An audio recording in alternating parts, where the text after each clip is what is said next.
father begins to worry, you know, how am I going to bring home some more bacon here to take care of everybody? And that's normal. They may be concerned. Do not be concerned if they don't come to prenatal appointments. You know, if they're involved and the mother seems fine and safe, then don't worry, okay? There's something called couvade that used to have a different meaning, but now has a meaning that's pretty much associated with the male partner, could be a female partner, but the partner of the pregnant woman assumes and actually has some of the same symptoms of pregnancy that the woman has. Such as they'll be nauseous, they gain weight, they're so sleepy. They want to take a little nap, they come home, put their feet up, take a nap, just like mommy does. Okay? And so that's kind of sweet. It's a little bit annoying, too, because it's hard to get sympathy for being nauseous when the person next to you is saying, oh, I know. I think I'm just having a cup of tea and a little piece of toast this morning. And you're like, hello? It's me. There's nothing wrong with you. But it's kind of sweet in its own way, too. So that's considered normal. Most of those partners will lose their baby weight. Some others don't. Okay. Don't let me forget to go back to that other thing. Culturally competent care. Look at all these books. Culture, culture, culture. We briefly talked about this morning with Sadia. We have some cultural disagreements or misunderstandings or whatever. Culture is big. Culture has been big in all the world forever since the beginning of time. Anybody who's different from us, color, age, where we grew up, there are differences of us in America. People who grew up in Kentucky versus people who grew up in New York City. I assure you, my childhood was nothing like the people who grew up in Brooklyn. We never played in the street, we played in the fields, in the forests, you know, totally different. However, we as nurses have accepted the responsibility to take care of everyone equally. And if you don't like that, you're going to be one mean, nasty, and miserable person, okay? So we need to be culturally competent and sensitive. Now, you can read all of these books and the other 400 that are available every year, or you can just know that there's one place you get the best cultural information for your patient. Where is that? From the patient. From your patient. You don't have to read the internet in the hospital. You can say, Sadia, I see you're wearing a hijab. Hijab, I would say hijab, but hijab. So I'm assuming you're Muslim. Would it be important to you? I'm going to pick you. That's okay. Would it be, having a male provider or a male in the room while you're in the hospital, is that important to you? Yes. Okay. What if I asked her that question and she said, no. I do this part, but I don't do that part. Because there are people who do that. Yeah. They pick and choose from their culture what we can see and assume about it, what they want. So we assume that they would all answer like Sadia, but they might not. Okay, so respectfully, address people respectfully. I recognize you're different. Your culture may have an impact on your perception of health, disease, wellness, illness, pregnancy, childbirth, child rearing, death. What do I need to know to care for you and your family? And if they smack you then okay, but you did your best. I'm just saying, if you're respectful and you really want to know, then they'll usually answer you. Because not everybody picks everything. Okay? Some people who immigrate here want so much to blend in. And others want so much to get rid of what they didn't like where they came from. It's like getting a whole new start. Hey, I like this about America. I didn't like that about wherever I came from. I'm going to do that now. But you don't know if you want to. Don't make assumptions. Okay? So that's everything I just said, but here's the thing. Test questions on culture rarely have to do with culture. Because nobody thinks you know everything about Japanese, Chinese, Vietnamese, Malaysian, Muslim, any other kind of Arab or Jew or country girl. You can't know all of that. Probably the question is asking you something else that just is using that as an example. You could take out that piece and put any other person's culture in there, and the question is probably still the question. Okay? Usually that's the way it's going to happen. Because nobody expects you to know it all. we expect all of us to be culturally competent, respectful people, right? That means no name calling.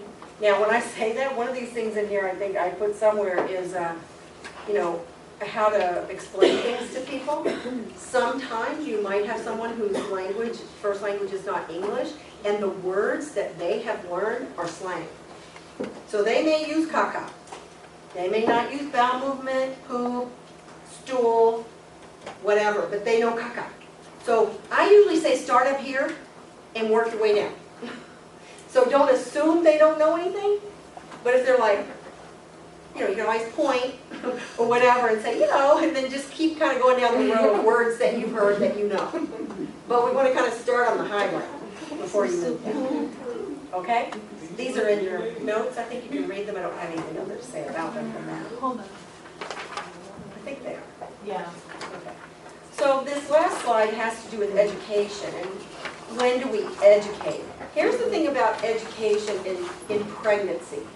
It needs to be, what education you deliver, here's a big premise, needs to be delivered at a time when they care. If this is their first prenatal visit and they're 10 weeks pregnant, do they really care about what the electronic fetal monitor does? No. But they do care about, can I have sex?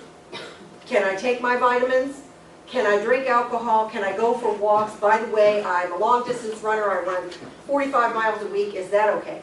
That's what they care about. How am I going to get through the pregnancy healthy with my fetus being healthy? So that's what you want to teach in the beginning.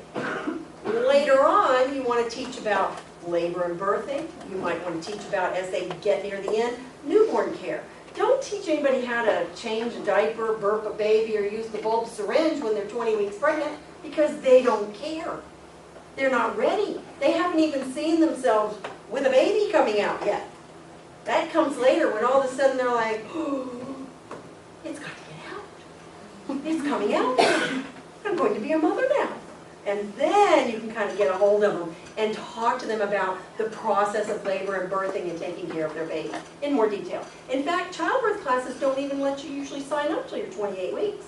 They don't want to see anybody before that because this is what they're doing through the whole thing. They don't care, okay? So that's a big premise.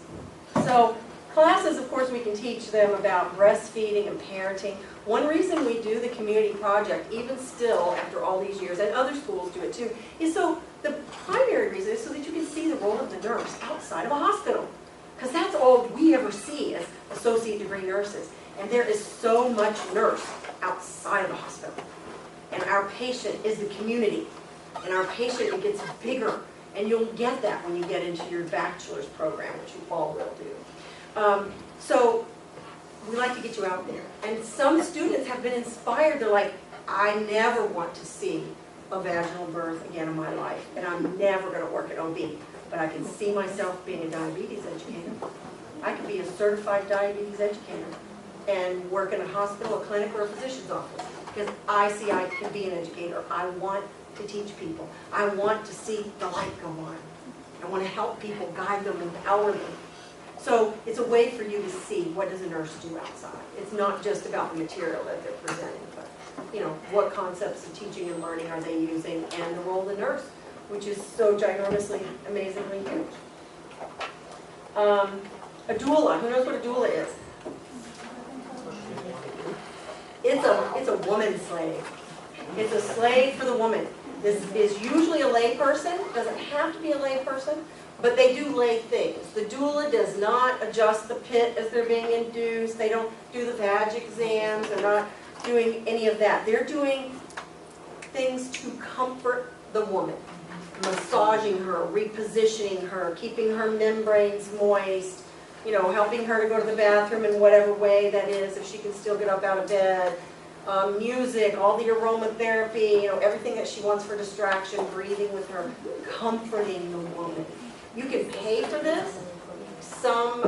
There used to be, I don't know if Tampa General still does this, there was a federal grant that included a couple of different zip codes in the poorest parts of our city of Tampa, and women who came from that area got doulas for free. So the doula came to see them before they delivered and after they delivered, and came and experienced their whole birthing process with them for free, because they were high risk. So that was a way for us to decrease the risk, keep them in the fold and informed, etc. But I'm not sure if that grant is still there or not. But I know people who pay doula, or you could be a doula even now today if you were interested. You have to get a client base, but you can make a lot of money. You charge by the hour, you charge by the delivery. I mean, you can make $5,000 or $6,000 with one delivery. We are in the wrong business. Let me tell you. First I was a nurse, then I was an educator. I'm like, where's the money coming in? Like, oh, I need a job that pays money. Oh, the other thing, yes.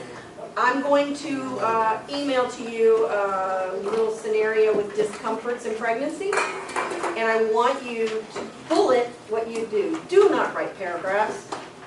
Do not write long stories. Write abbreviated half sentences with nursing interventions to answer these questions. Keep them, study them for the test, for them and ask questions. Common discomforts are discomforts. One woman might say, oh, this is killing me. I never want to be pregnant again. I can't stand this. And another might be quite content with the discomfort and voice no concern for any treatment asked for. The interventions that I'm talking about are those that the nurse can recommend. So they're not going to be medication oriented in general. Okay? So, or anything else that requires a nurse. But I'm going to send that to you, and I want you to fill it out. When you bring it to me next Wednesday, I'll give you a point. But I really, for your benefit, read to the point. If you know it, when you read that answer, you're like, oh, I knew that already. Don't even write it down, or just put, I knew that.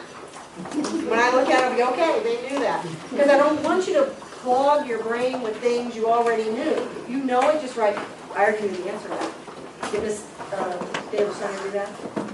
That paper? So, I mean that particular paper.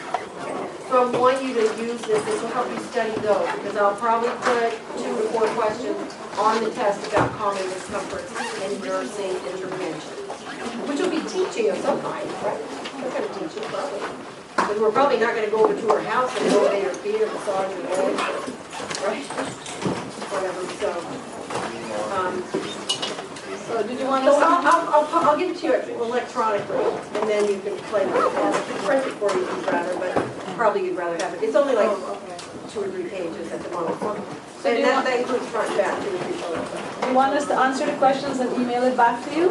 No, could you just bring it to me on test day? Oh. And I need to have, that's one of those things I need to have when you come in to take the test. Because the idea is you use it to take the test, to help study. So if you give it to me 3 weeks later, I don't care. You know what I'm saying? Yes.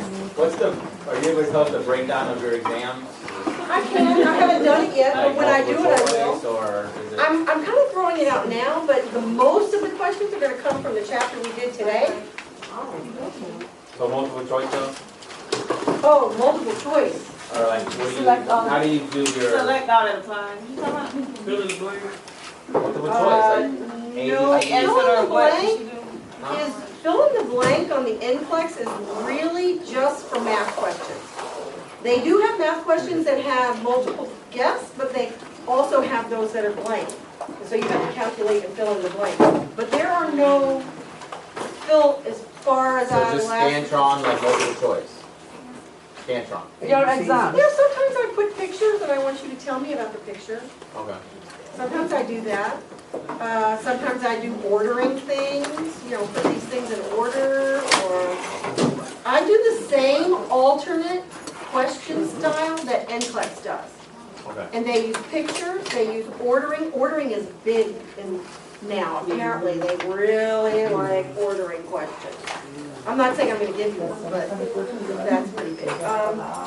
Most of them will be select multiple guess, you know, and All that some select all that apply. Out of 55, there'll be at least 10 select all that apply. I would say. Okay, so what's the strategy like all that apply? It's just Read each one and say, is that true or false? up there and select it, and don't try to make a pretty picture like, oh, it's A, B, and C. Oh, the next one, well, that couldn't be A, B, and C, it has to be C and B and D, or don't try to pattern them after each other. Don't even try to make the choices that you made look all pretty together. Take each one separate. True, false, boom, mark it. False, don't mark it. So Okay? it doesn't, all the choices don't necessarily have to pertain together as an answer towards the question. It's just if it's They true or false probably against. will, but I don't want that to slow you down or confuse you. Okay. So if you just take each one as their own possible true or false, that's your best bet. Because once you start throwing anything else in there, you start making up your own little scenarios and stories and patterns and pictures and stuff that has nothing to do with the question.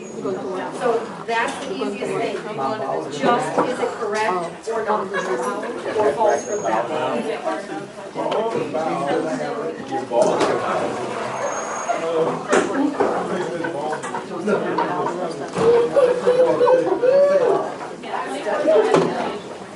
I'm sorry.